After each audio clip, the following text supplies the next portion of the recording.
Pues empezamos releyendo el texto de Ezequiel, porque esto dice el Señor Dios: yo mismo buscaré mi rebaño y lo cuidaré, como cuida un pastor de su grey dispersa, así cuidaré yo de mi rebaño y lo libraré, sacándolo de los lugares por donde se había dispersado un día de oscuros nubarrones. Pues vamos a meditar un poco en este Dios pastor de su pueblo. Lo haré en el Antiguo Testamento, para después ver al Nuevo Testamento, pero eso ya será otra meditación. Muchas y variadas, de acuerdo con el horizonte cultural en que las Escrituras vieron la luz, son las imágenes a través de las cuales se nos dan a conocer la relación de Dios con el pueblo de la alianza. Las imágenes pueden ser muchas. Una es la del pastor. En todas ellas se pone de relieve la iniciativa divina. No es el pueblo quien ha buscado a Dios, es Dios quien ha buscado al pueblo. El pueblo elegido tiene su origen en el amor y solicitud de Dios, sin que el pueblo pueda esgrimir mérito alguno. En todas ellas se insiste también en cómo la identidad y misión, y esto me parece muy importante, de este pueblo es fijada por Dios en atención a todos los pueblos de la tierra. La relación del Dios de la alianza con Israel no puede separarse de la relación del Dios creador con sus criaturas. El Dios creador y el Dios liberador de la alianza son el mismo. Esto es importante tenerlo presente para nosotros, para la Iglesia. La Iglesia está llamada a ser bendición para todos los pueblos de la tierra. Bendición para todos los pueblos de la tierra. De estas imágenes quiero traer hoy una a nuestra meditación y contemplación, la que nos habla de Dios como el verdadero pastor del pueblo elegido. Verdadero pastor del pueblo elegido. La imagen proviene de la cultura seminómada. Y durante muchos siglos en la historia de la Iglesia gozó y goza aún de una especial preferencia para decirnos cómo que tiene que ser el ministerio episcopal, sacerdotal, todos, ¿verdad? La historia de los patriarcas insiste en este origen seminómada y me parece importante porque ya no estamos tampoco, o no habíamos llegado a la cultura rural, mucho menos a la cultura científica de nuestros días, etcétera, etcétera. Y sin embargo, creo que nos puede ayudar a comprender cuál es nuestro ministerio. Por eso los credos de Israel insisten en esto. Mi padre era un arameo errante. Mi padre era un arameo errante. La vocación de Abraham se expresa en estos términos.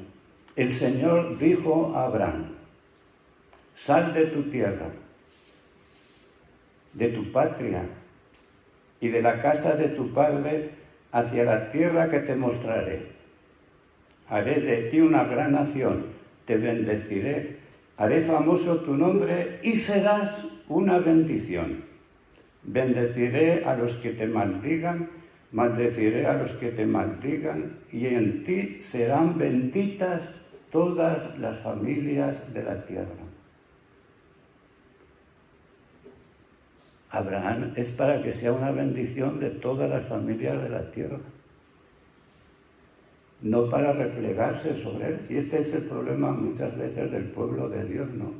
Replegarnos sobre nosotros en lugar de ser una bendición para todos los pueblos de la tierra. La liturgia que hemos leído estos días de la renovación de la alianza de Dios en el libro de Josué, ¿verdad? Ese capítulo 24 famoso de Josué, pues nos recuerda lo mismo. Josué dijo a todo el pueblo: así dice el Señor Dios de Israel, al otro lado del río Éufrates vivieron antaño vuestros padres, Terach, padre de Abraham y de Nahor, y servían a otros dioses. Yo tomé a Abraham, vuestro padre, del otro lado del río, lo conduje por la tierra de Canaán y multipliqué su descendencia. Es el Señor quien elige. No fue Abraham, si era adorador de otros dioses. Y Dios elige a quien quiere. Y un credo importantísimo en el libro del Deuteronomio empezaba así: mi padre fue un arameo errante que bajó a Egipto, se estableció allí como inmigrante, etc. Y conocemos todos, ¿verdad? Y podemos seguir leyendo. Israel, al escribir estos textos para su liturgia, porque eran textos para la liturgia, está haciendo memoria de cómo el Señor es el origen de su existencia, de cómo está llamado a situarse en la historia de la humanidad, de cuál es su misión en el mundo. E Israel tendió a olvidar siempre que era bendición para los otros pueblos, como a veces nos puede suceder en la Iglesia, de replegarnos sobre nosotros, en lugar de descubrir la misión, una misión para los demás, no para nosotros. Por eso la meditación puede ayudarnos a repensar y recrear nuestro ministerio pastoral y cómo orientamos a nuestras comunidades, para que sean realmente lo que decía el concilio: signo e instrumento de salvación en el mundo y para el mundo. Entonces, unos puntos para la meditación, partiendo de aquí. Primer punto: Dios da origen a su pueblo. Dios da origen. El Dios creador ni cesó, ni cesa de buscar y recrear al hombre que es su bien, es el bien de Dios, el hombre. Por eso lo busca, de todo hombre. Lo hace siempre desde una clara alteridad. Ahí es donde se funda la vocación, la alteridad. Es el otro que convoca, que me llama. Ante una humanidad altiva, arrogante y dividida, Dios buscó de nuevo recrear su plan a partir de un hombre cuyos antepasados eran adoradores de dioses falsos. Es la vocación de Abraham. No es Abraham, insisto, quien buscó al Dios verdadero, sino el Dios verdadero que se dirigió a Abraham para que él fuera bendición para la humanidad, para las familias de la tierra. Y Dios lo hace a partir de un anciano y una mujer estéril. Así, Dios se daba un pueblo numeroso, llamado a ser, lo digo con terminología del Vaticano II, ¿verdad?, sacramento para los demás. La Iglesia es sacramento de salvación para los demás. La palabra del Dios creador conviene notarlo, se presenta como una promesa, como un verdadero compromiso de Dios con Abraham, a quien le pide tan solo esto: ponerse en camino. Ponerse en camino. Abraham marchó como le había dicho el Señor, y con él marchó Lot. La carta a los Hebreos, releyendo la historia desde la luz pascual, porque eso es lo que hace la carta a los Hebreos, releer desde la luz pascual, comenta: por la fe obedeció Abraham a la llamada y salió hacia la tierra que iba a recibir en heredad. Salió sin saber a dónde iba, arriesgando, claro. Salir sin saber a dónde iba. Por fe vivió como extranjero en la tierra prometida, habitando en tiendas. Y lo mismo Isaac y Jacob, herederos de la misma promesa. Mientras esperaba la ciudad de sólidos cimientos cuyo arquitecto y constructor iba a ser el cura, cuyo arquitecto y constructor iba a ser Dios. Es Dios el arquitecto y el constructor.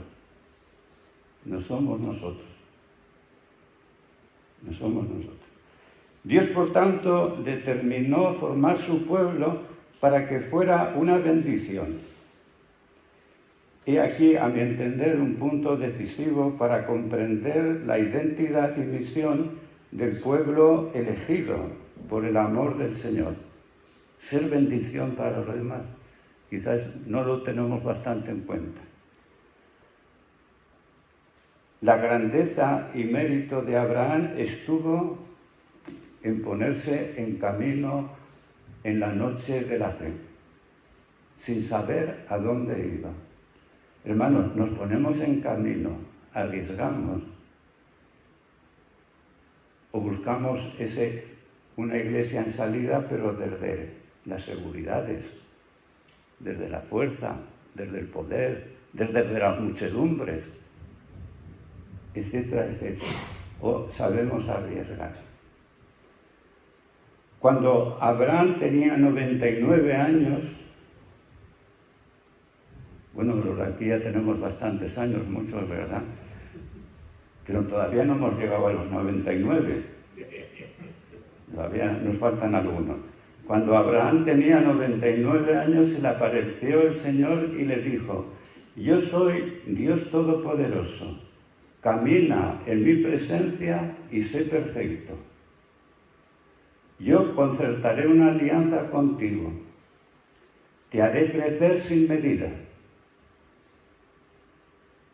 Creemos que el Señor nos puede hacer crecer sin medida en la iglesia ahora. Pero es el Señor el que nos hace crecer sin medida. Abraham cayó rostro en tierra y Dios le habló así: por mi parte, por la parte de Dios, esta es mi alianza contigo. Serás padre de muchedumbre de pueblos. Ya no te llamarás Abraham, sino Abraham, porque te hago padre de muchedumbre de pueblos. Te haré fecundo sobremanera. Sacaré pueblos de ti y reyes nacerán de ti. Mantendré mi alianza contigo y con tu descendencia en futuras generaciones como alianza perpetua. Es Dios quien se compromete, no Abraham. Y nosotros decimos: nos vamos a comprometer. No, es Dios quien se compromete. Y el que nos hace alianza perpetua. Él es el que se define. Abraham estaba lejos de ser perfecto, sobre todo según los parámetros de nuestra ética. Era un mentiroso. tantas cosas que podríamos, ¿verdad? Porque no es el momento, porque me estoy dirigiendo a sacerdotes, ¿verdad? No era perfecto, pero debemos avanzar en la fe, apoyado en la promesa del Señor. Ese es el fundamento sólido. ¿Nos apoyamos en la promesa del Señor o en nuestras estrategias pastorales? Lo tenemos que examinar cada uno, ¿verdad? San Pablo, partiendo de las promesas de Dios a Abraham, nos recuerda: a tu descendencia daré esta tierra, mantendré mi alianza contigo y con tu descendencia. No con tus descendencias, con tu descendencia, ¿verdad? Conocemos cómo se refiere en la carta a los Gálatas, San Pablo. Dios lleva pues adelante su plan de salvación en favor de la humanidad entera. No perdamos nunca de vista la humanidad entera. Y lo lleva a través de un hombre limitado, pobre en todos los sentidos, menos en el de las riquezas materiales, porque tenía ganados y esclavos. Eso algunos ideólogos de la pobreza lo olvidan, que tenía esclavos, etcétera, etcétera. Pero se puso en camino bajo la palabra de Dios. Sal de tu tierra, sal de tus seguridades, sal de tu identidad y ponte en camino, recibiendo la identidad justamente de la palabra de Dios. Estamos pues ante la espiritualidad del Éxodo. Ponte en camino, sal de tu tierra, sal de tus seguridades. El hombre de fe se pone en camino fiado en la palabra de Dios, porque Dios es el pastor y dueño de su pueblo. Él buscó y alumbró su pueblo a través de Abraham. Pero es Dios el protagonista. Y esto acontece, insisto, a través de mediaciones pobres y desproporcionadas.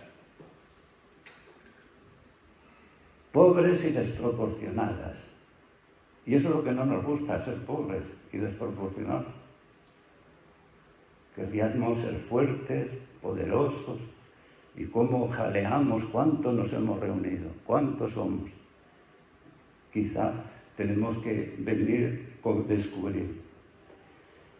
Lo único que el Señor pide a estas mediaciones es fe, fiarse de su palabra.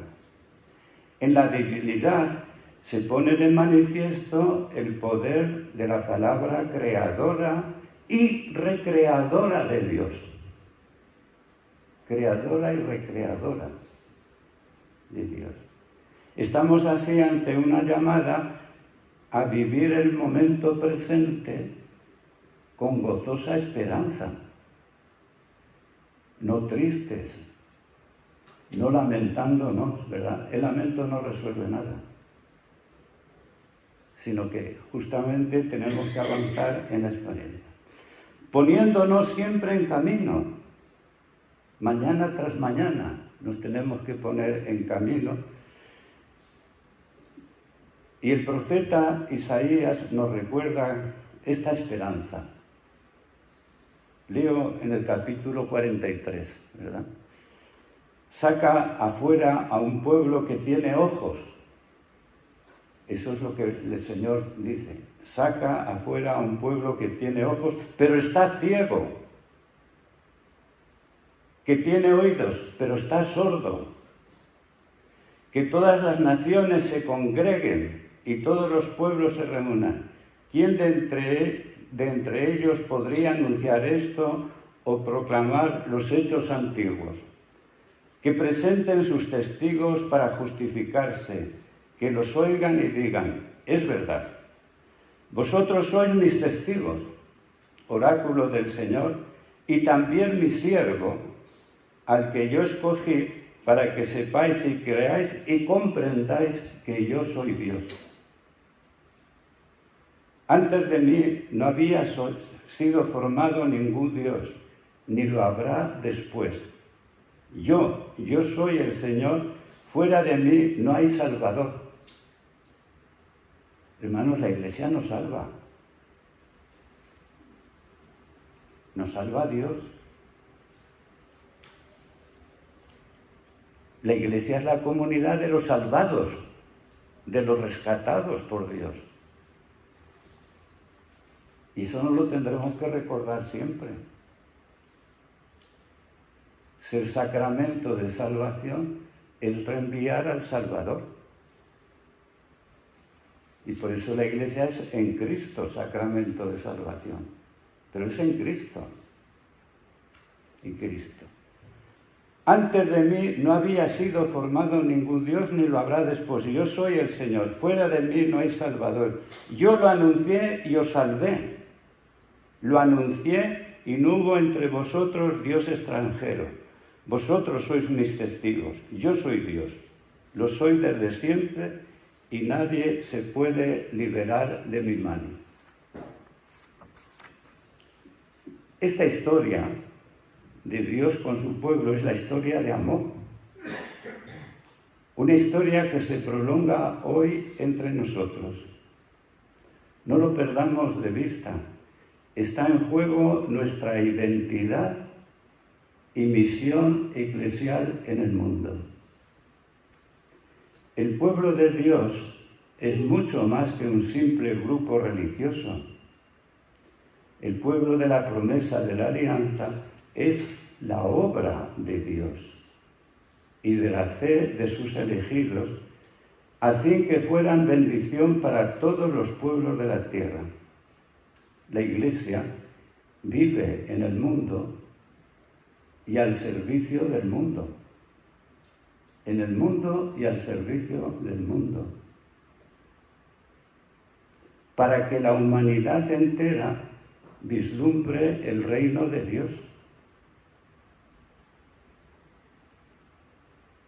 La palabra viva de Dios nos pone pues incesantemente en camino. Los ejercicios nos tienen que poner en camino hacia el mundo, no para quedarnos en nosotros. Y la Iglesia no debe olvidar su condición sacramental. La Iglesia reenvía a otro. No puede reenviarse a sí misma. Reenvía a otro. Reenvía al Salvador. Reenvía al Maestro. Reenvía al Señor. Y lo hace desde la pobreza y la humildad. No desde la fuerza y el poder. O debería hacerlo, claro. Desde la pobreza y la humildad. En todos los sentidos. El apóstol Pablo se presenta como modelo, pero diciendo que es el primero de los pecadores rescatado por Dios. La Iglesia se presenta entonces pobre, humilde y necesitada de salvación, ¿verdad? Y reenvía al único Salvador. Si me permitís, leo 1 Timoteo, capítulo 1, versículo 12-17, porque creo que es importante para ver cómo ser testigo. Doy gracias a Cristo Jesús, Señor nuestro, que me hizo capaz, se fió de mí y me confió este ministerio a mí, que antes era un blasfemo, un perseguidor y un insolente. Pero Dios tuvo compasión de mí porque no sabía lo que hacía, pues estaba lejos de la fe. Era muy religioso, Saulo, pero estaba lejos de la fe. A veces nos puede pasar a nosotros ser muy religiosos y estar lejos de la fe. Sin embargo, la gracia de nuestro Señor sobreabundó en mí junto con la fe y el amor que tienen su fundamento en Cristo Jesús. La fe y de Pablo tiene su fundamento en Cristo Jesús. Es palabra digna de crédito y merecedora de total aceptación que Cristo Jesús vino al mundo para salvar a los pecadores y yo soy el primero. Si lo hemos repetido muchas veces en nuestras prédicas, ¿verdad? Que Dios envió a su Hijo para salvar a los pecadores, no a los justos. Pero nos lo aplicamos a nosotros, ¿verdad? Pero por esto precisamente se compadeció de mí, para que yo fuese el primero en el que Cristo Jesús mostrase toda su paciencia y para que me convirtiera en un modelo de los que han de creer en Él y tener vida eterna. Al Rey de los siglos, inmortal, invisible, único Dios, honor y gloria por los siglos de los siglos. Amén. ¿Cómo alabamos al Señor reconociendo nuestro pecado? Somos pecadores. No somos mejores que los demás. Somos salvados y ese es nuestro testimonio. Primer punto, pues, para nuestra meditación es muy sencillo. Dios da origen a su pueblo. Pues, segundo punto, Dios camina con su pueblo. Dios camina con su pueblo en medio de los pueblos de la tierra. Dios camina. Nosotros siempre pensamos, la iglesia tiene que salir. No, Dios sale, Dios camina. Dios camina. La historia de la salvación, tal como se narra en las escrituras del pueblo de las alianzas, es la historia de la fidelidad de Dios y de la tendencia, como dice Oseas, a la apostasía existente en Israel y entre nosotros la apostasía, ¿verdad? Dice Oseas, escuchad la palabra del Señor, hijos de Israel. El Señor tiene un proceso contra los habitantes del país porque falta fidelidad y falta amor, falta el conocimiento de Dios en el país. Quizá lo podríamos describir así la historia hoy, ¿verdad? Y nos lamentamos.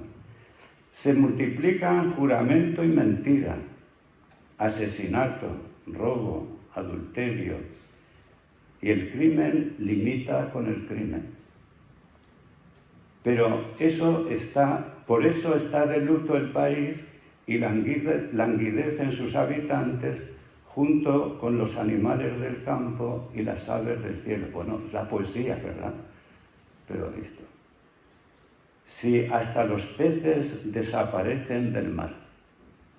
Es decir, es el caos, es el caos. Y a continuación añade el profeta, pero que nadie acuse, nadie critica. Contra ti va mi pleito, sacerdote.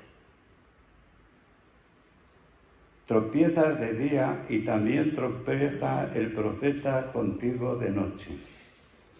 Reduzco a tu madre a silencio. Perece mi pueblo por falta de conocimiento. Ya que tú rechazaste el conocimiento, yo te rechazo de mi sacerdocio. Ya que olvidaste la enseñanza de tu Dios, también yo me olvido de tus hijos. Y más adelante nos dirá, con una expresión muy taurina, mi pueblo tiene querencia de infidelidad. ¿Verdad? El toro, cuando va a morir, no está Jesús Andrés y me va a corregir, ¿verdad? Cuando el toro va a morir, va siempre la querencia ahí, en el mismo sitio. Por lo mismo, el pueblo de Israel tenía querencia de infidelidad, de apostasía. Y nuestro pueblo. Lo que quiero poner de relieve en este momento es cómo Dios, sin embargo, no ha cesado de buscar a su pueblo. y sigue saliendo a buscar a su pueblo, ese pueblo infiel. Y ya nos lo recordaba el Génesis, en el capítulo 48 del Génesis ya nos lo recordaba. El Dios en cuya presencia caminaron mis padres, Abraham e Isaac, el Dios que me ha pastoreado desde mi nacimiento hasta hoy, el Dios que me ha pastoreado desde mi conocimiento hasta hoy, el ángel que me ha librado de todo mal, bendiga a estos muchachos. Es la bendición de Jacob a los hijos de José. Se recuerden ellos mi nombre y el nombre de mis padres Abraham e Isaac, y se multipliquen sobremanera en medio de la tierra. Y al bendecir a todos sus hijos, Israel proclama cómo fue pastoreado a lo largo de su vida por el Dios de Abraham e Isaac. 400 y pico años en el destierro de Egipto, y Dios había bajado a Egipto con Israel, conduciéndolo, va donde va su pueblo. Ese Dios es el Dios que ha mantenido a Israel. Pero su arco, nos dice ya en el mismo capítulo 49 del Génesis, pero su arco se queda rígido y tiemblan sus manos y sus brazos ante el campeón de Jacob, el pastor, la roca de Israel, el pastor de Israel. Yahvé bajó a Egipto con los suyos para salvarlos y para salvar a todos los pueblos del hambre. La bajada de Israel a Egipto fue bendición para todos los pueblos a través de José. Eso lo olvidamos, lo olvidamos. Abraham fue llamado para que fuera bendición a través de su descendencia. E Israel, y esto es lo que olvidó Israel siempre, estaba llamado a ser bendición para todos los pueblos, a través de su descendencia.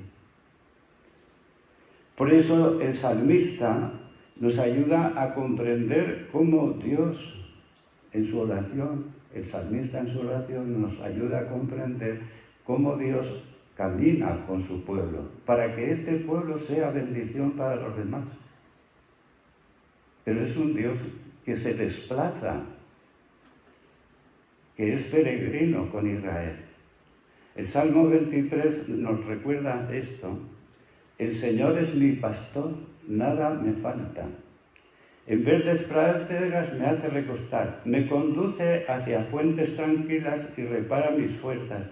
Me guía por el sendero justo, por el honor de su nombre. Aunque camine por cañadas oscuras, bueno, las cañadas oscuras, ¿verdad? Hoy las tenemos, ¿verdad? Aunque camine por cañadas oscuras, nada temo, porque tú vas conmigo, tú vas conmigo. Tu vara y tu cayado me sosiegan. Preparas una mesa ante mí, enfrente de mis enemigos. Me unges la cabeza con perfume y mi copa rebosa. Tu bondad y tu misericordia me acompañan todos los días de mi vida y habitaré en la casa del Señor por años sin término. Si el Salmo 23, pues no vamos a comentarlo, ¿verdad? Es lo que podemos hacer en nuestra meditación personal. Si el Salmo 23 canta con alegría cómo Israel es conducido con seguridad y firmeza por su Dios, el Salmo 80,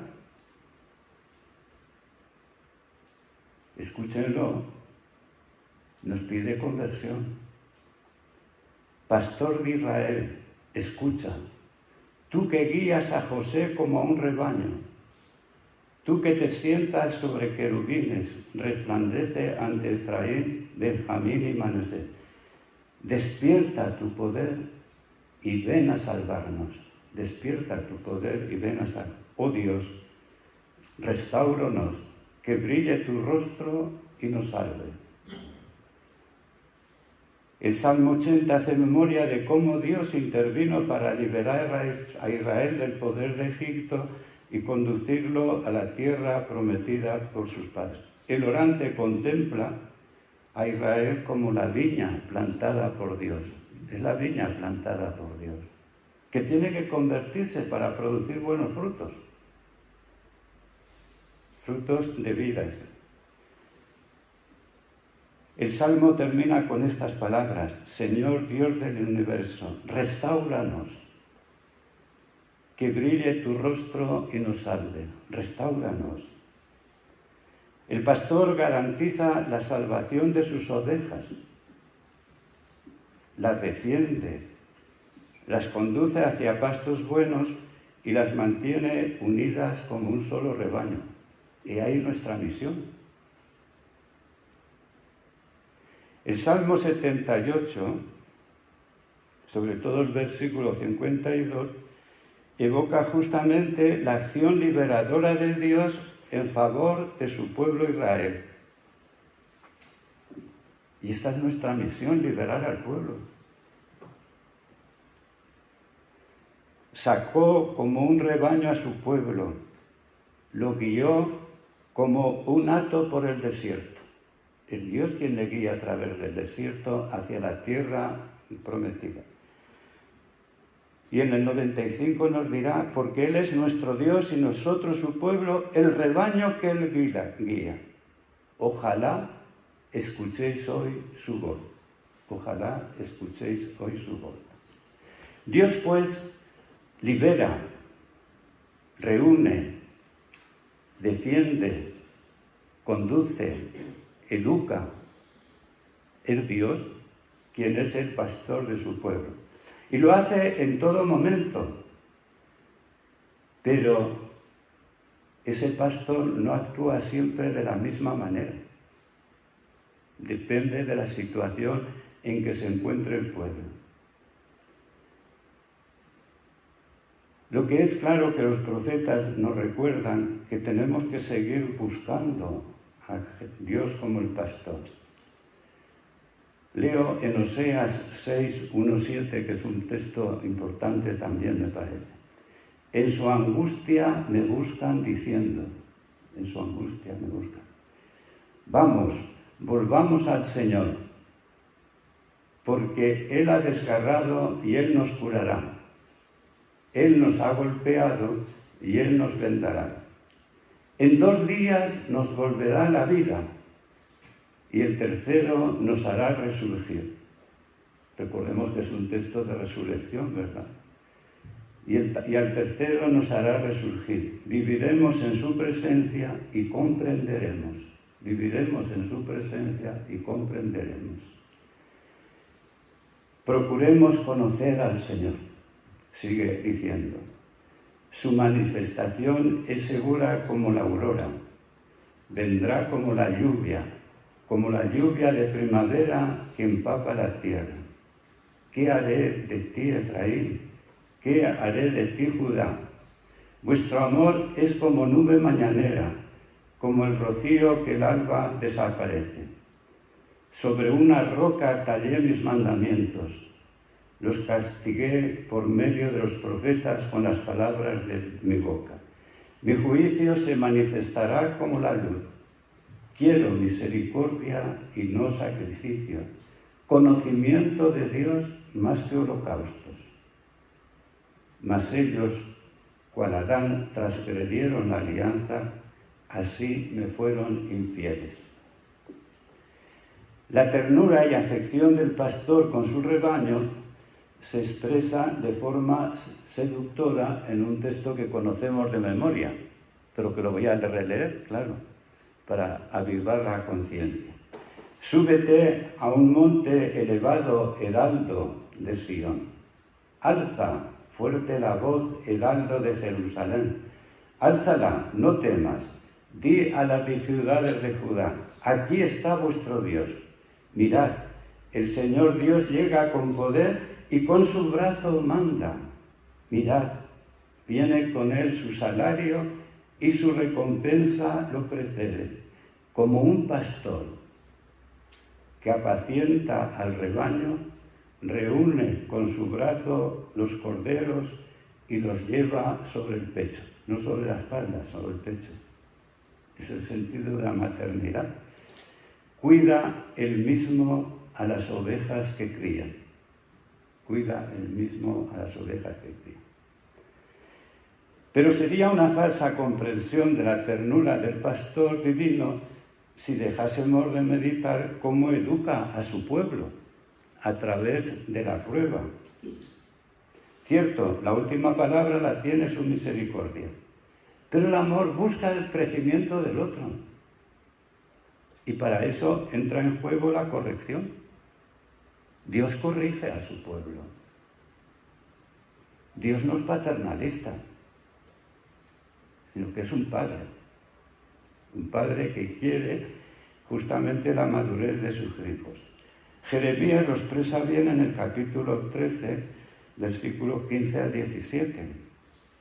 Escuchad, prestad mucha atención, sin orgullo, que habla el Señor.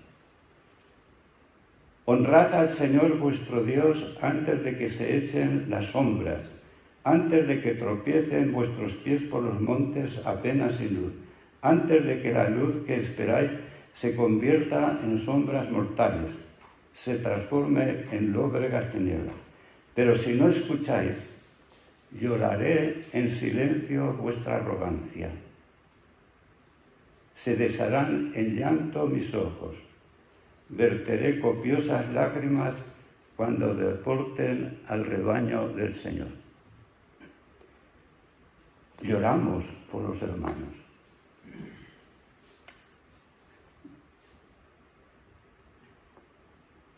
Porque es propio del pastor llorar. Llorar por la pérdida de los hermanos. Pero el profeta seguirá diciendo que jamás desistirá Dios de reunir a su rebaño. Isaías lo dice así: oráculo del Señor que reúne a los dispersos de Israel. Todavía congregaré a otros, además de los ya reunidos. Y es Dios quien está saliendo siempre en busca del hombre. Es su bien. Es su bien. Esta historia del amor de Dios por su pueblo nos renueva a todos, a mi entender, en la alegría y en la esperanza. El Señor sigue viniendo a salvarnos a cada uno de nosotros y a salvar al pueblo, que no lo salvamos nosotros, no seamos mesías falsos, ¿verdad? Lo salva Dios. Y la tercera parte de la meditación, para concluir: Dios suscitará pastores según el corazón suyo.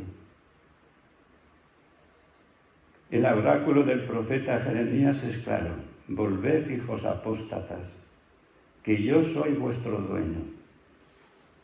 Os iré reuniendo a uno a cada uno de cada ciudad, a dos de cada tribu, y os atraeré a Sion. Os daré pastores según mi corazón, que os apacienten con ciencia y experiencia. Qué bonito, con ciencia y experiencia. Os multiplicaréis y creceréis en el país. Jeremías 3, 14, 16, ¿verdad? Nos recuerda, pastores Dagobobis, que todos hemos leído, ¿verdad?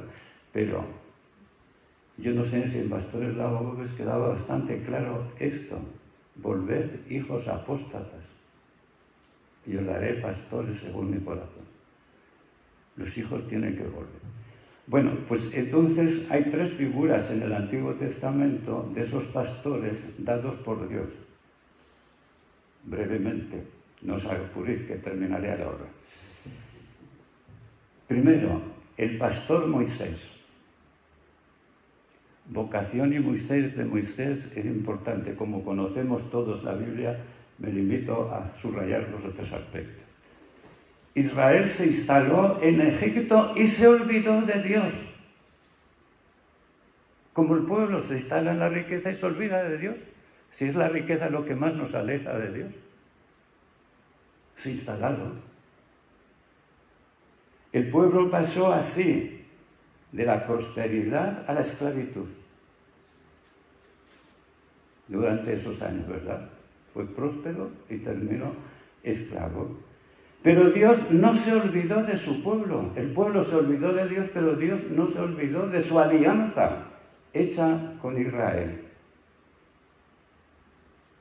Escuchó el grito de los esclavos, que no se lanzaban necesariamente a Dios.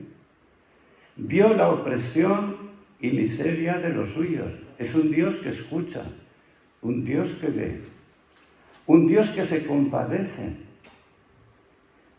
y un Dios que decidió bajar para liberar al pueblo de la espuerta y así darse a conocer a todos los pueblos. Porque no olvidemos, para que Egipto sepa que solo hay Dios.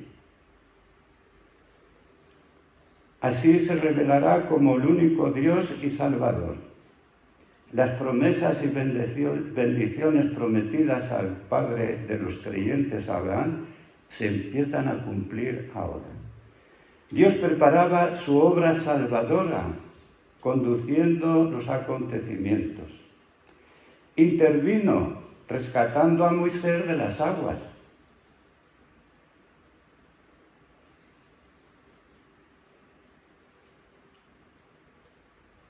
Y de la ira de Faraón.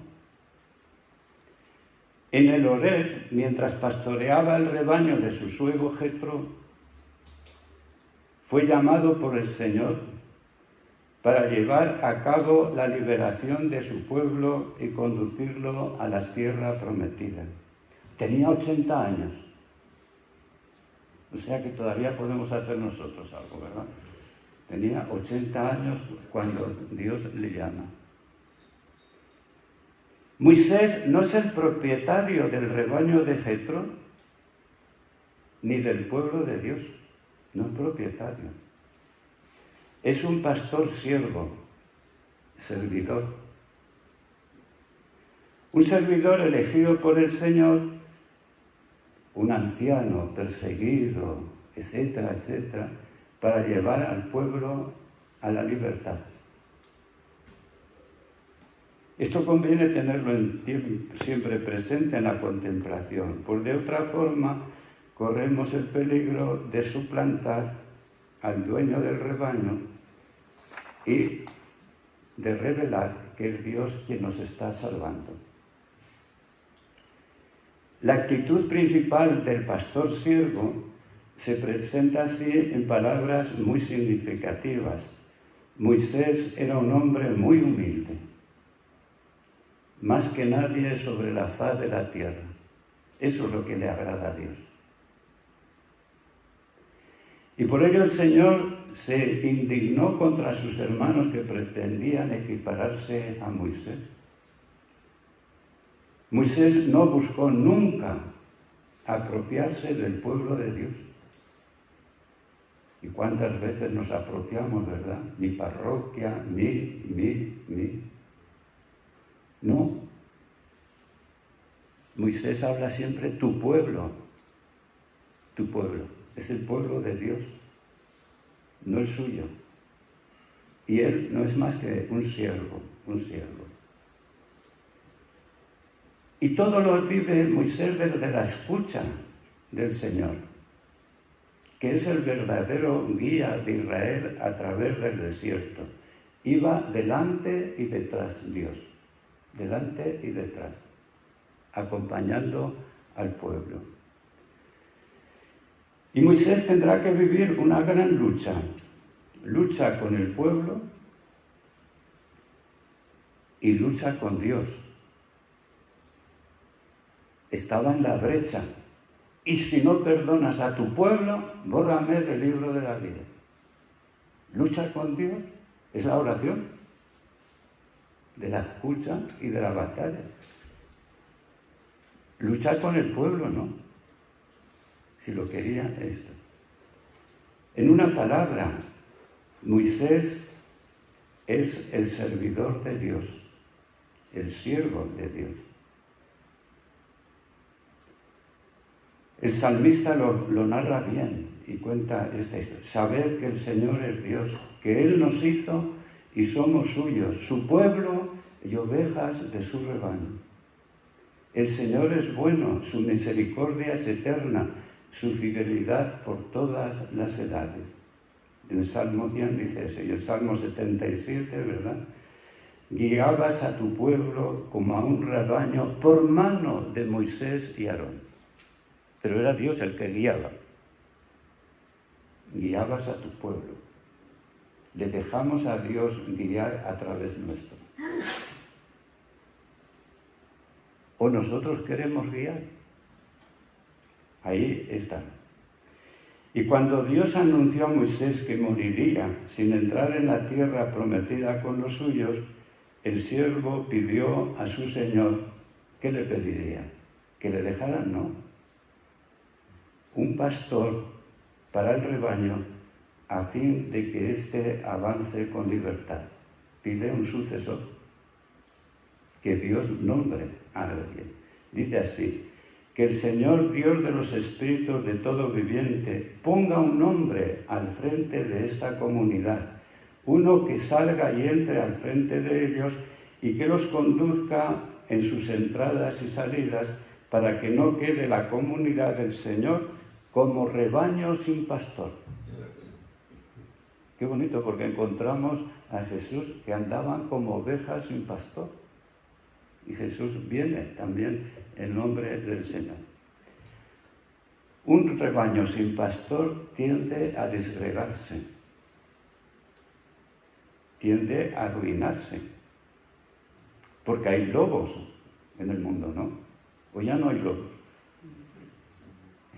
Si los hay, ¿verdad? Pues tenemos que hacer frente a los lobos. Eso es lo que nos dirá el buen pastor. Y no podremos huir y rehuir o acomodarnos. Bueno, David, el segundo pastor que Dios elige, escogió a David su siervo. Es Dios quien escoge. Escogió a David su siervo. Lo sacó de los apriscos del rebaño, de andar tras las ovejas. Lo llevó a pastorear a su pueblo. Pero es Dios quien lleva a David a pastorear a su pueblo. A Israel, su heredad. Los pastoreó con corazón íntegro, los guiaba con mano inteligente. Todos conocemos la historia de David y lo golfo que era, ¿verdad? En todo. Pero Dios se quiso servir de David para pastorear su pueblo. ¿Y por qué se quiso servir de él? Pues es el misterio. No sabemos. Sin embargo, la Biblia nos recuerda que era un hombre según el corazón de Dios.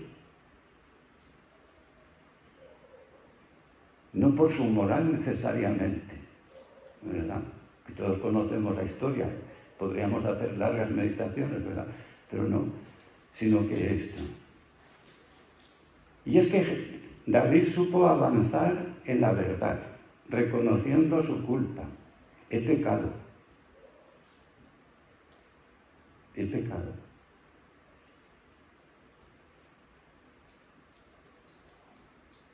David supo humillarse.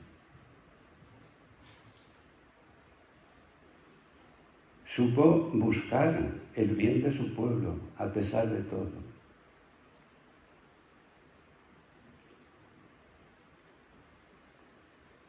Los profetas han denunciado siempre a los malos pastores, es decir, a los que conducen al pueblo de Dios malamente. Lo diré con Jeremías en el capítulo 23. Hay de los pastores que dispersan y dejan que se pierdan las ovejas de su rebaño. Por tanto, esto dice el Señor, Dios de Israel, a los pastores que pastorean a mi pueblo. Vosotros dispersasteis mis ovejas y las dejasteis ir sin preocuparos de ellas. Así que voy a pediros cuentas por la maldad de vuestras acciones, oráculo del Señor. Yo mismo Reuniré el resto de mis ovejas de todos los países donde las expulsé y las volveré a traer a sus dehesas para que crezcan y se multipliquen.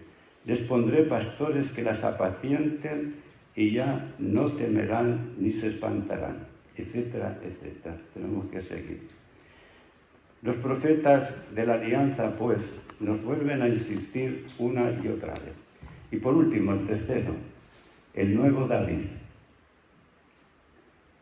Dios no se contenta con enviar pastores, Moisés, David, sino un nuevo David. Y dice así el libro de Ezequiel: yo defenderé mi rebaño y no será ya objeto de pillaje. Yo juzgaré entre ovejas y ovejas. Suscitaré un único pastor. Suscitaré un único pastor que las apaciente, mi siervo David. Él las apacentará. Él será su pastor. Yo, el Señor, seré su Dios y mi siervo David, príncipe en medio de ellos. Ezequiel nos reenvía así al pastor mesiánico, que será único. Es Cristo el único pastor. Y nosotros no podemos suplantarlo, sino hacerlo presente. Es la sacramentalidad. Nuestra misión es hacer presente el pastoreo de Cristo, no suplantarlo. Por eso en Cristo la representación Christi, ¿verdad? La representación de Cristo es nuestra misión. Porque a veces podríamos presentarnos como los pastores. No. Somos sacramento de Cristo pastor. Y por lo tanto reenviamos al único pastor. Al único pastor que es Cristo. Yo, ¿verdad? Yo, el Señor, seré su Dios y mi siervo David, príncipe en medio de ellos. Cristo nos reenvía siempre al Padre. Nosotros tenemos que reenviar siempre a Cristo, pastor.